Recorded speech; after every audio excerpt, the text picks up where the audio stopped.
Hello everyone and welcome to State of the Game number 117 on the 17th of April 2019.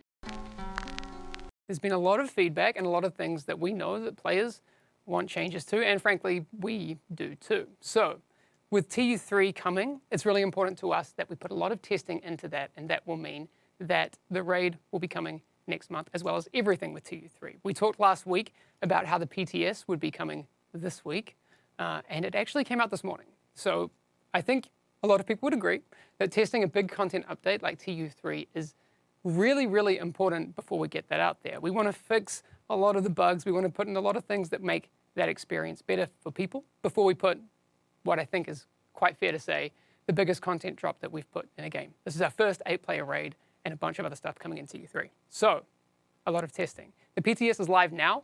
If you haven't checked it out yet or haven't started downloading it, if you own the Division on PC, you'll be able to go into Uplay, grab it, start testing it, and get stuck in because we need feedback. Sure, I'm Terry Spear. I'm the creative director here at Red Storm Entertainment, working on the Division 2. Right? And I'm Ryan Liebscher. I am a game systems engineer here at Red Storm, working on the Division 2. We're now normalizing to max world tier, so gear score 500. I think that's the first thing we'll just get out of the way is we are normalizing to gear score 500.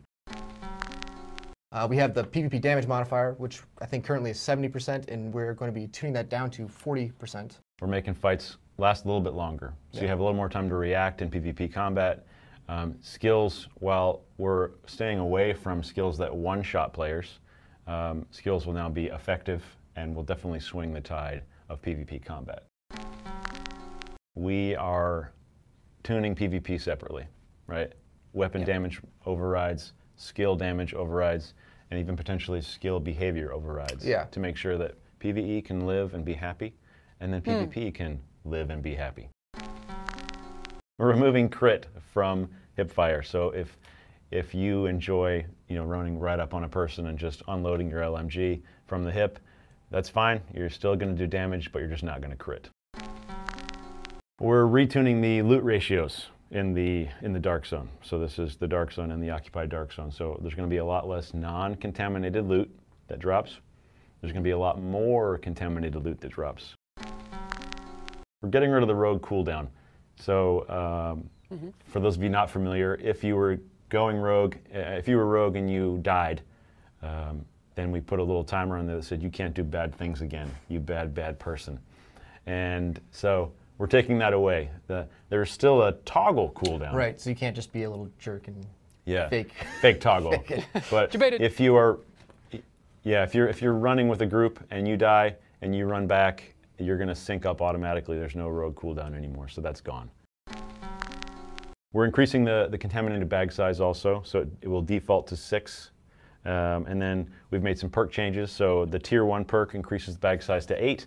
And then the tier 10 perk that previously increased contaminated loot drop rates now takes your bag size to 10. So you'll have a lot more room to hold all that juicy contaminated gear.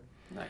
And because we got rid of the rogue cooldown, we've also changed tier 4 perk that used to reduce that rogue cooldown. Now it's a reduction in XP loss.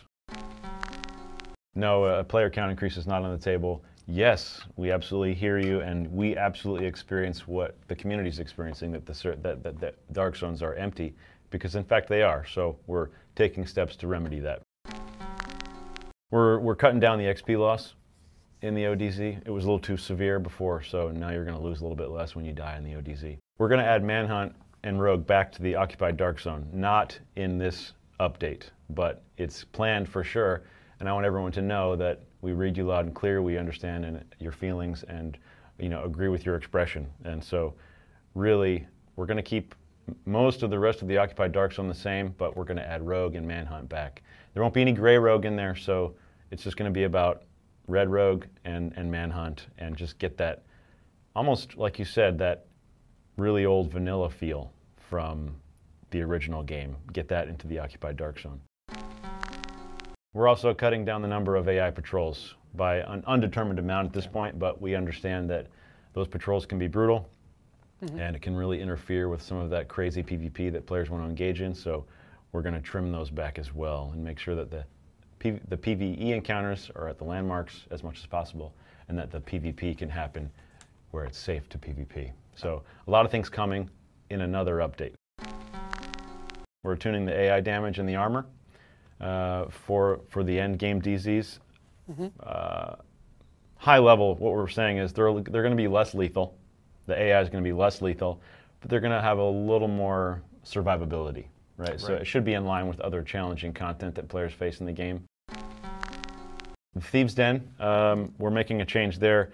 One of the draws to the Thieves' Den we have is you get special ammo in there if you go into the Thieves' Den, but you couldn't weapon swap. So it was frustrating for players because they couldn't get the special ammo for the weapon that they want.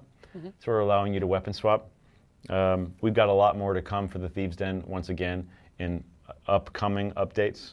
It's a veritable honeypot of wonderfulness that will just continue to get improved as we move forward. We will be dropping items up to gear score 515 in the Dark Zone.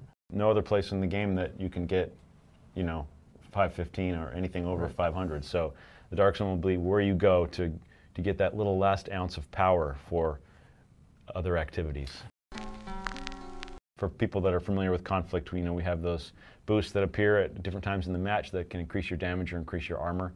We're reducing the power of those boosts by 50% across the board. So they don't sway things quite as much, but they're still a tantalizing tertiary objective. So we're reducing the power of those. So we're buffing the damage for all exotics across the board. So your straight up through the barrel damage is going up for every single exotic. I would implore people, if you do want your voice to be heard, play the PTS. I mean, it is PC only. We've talked about exactly why that is before. If you can't play it, watch it.